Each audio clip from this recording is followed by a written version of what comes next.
என்ன ரொம்ப சிந்தனையில இருக்க? ஒரே ஒரு டவுட் ப்ரோ. இன்னைக்கு நம்ம அம்மாவுடைய பிறந்தநாள். அதுக்கு நம்ம அம்மாவுக்கு ஏதாவது ஒரு சர்ப்ரைஸ் கொடுக்கணும். என்ன பண்ணலாம்? கேக் செய்வோமா? கேக் செய்ய தெரியுமா உனக்கு?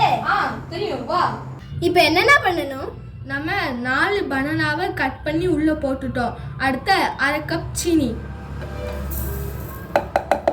1 பிஞ்ச் உப்பு, அப்புறம் 1/4 கப் எண்ணெய், அடுத்த 1 முட்டையை உடைச்சு ஊற்றணும்.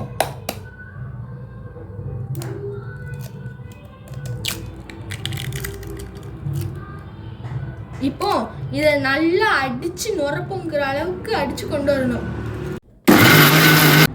1 கப் கோதுமை மாவு, 1 spoon baking powder, 1/2 spoon baking soda, இது எல்லாத்தையும் நல்லா அரிக்கணும்.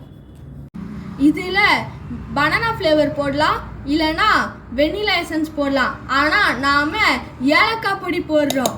அப்புறம் நம்ம அரிச்சு வச்ச மாவையும் உள்ளே போட்டு நல்லா மிக்ஸ் பண்ணிடலாம். இப்படி நல்லா மிக்ஸ் பண்ணிக்கணும். இதில் எண்ணெய் தடவி கோதுமை மாவு தூவி வை. நான் அடுப்பில் கடாயை வச்சுட்டு வரேன். இப்போ கேக் அடுப்பில் போட்டாச்சு. இன்னும் 45 நிமிஷத்தில் கேக் எடுத்துடலாம். வாவ், சூப்பரா பொங்கி வந்திருக்கேனா? ஓகே, இப்போ வெந்துருச்சான்னு பார்ப்போம். ஐ ஒட்டல. எடுத்து ஒரு 5 நிமிஷம் வெளியே வச்சா cake ready. Wow, banana cake சூப்பரா ரெடி. அம்மாக்கு இன்னைக்கு சர்ப்ரைஸ் ரெடி.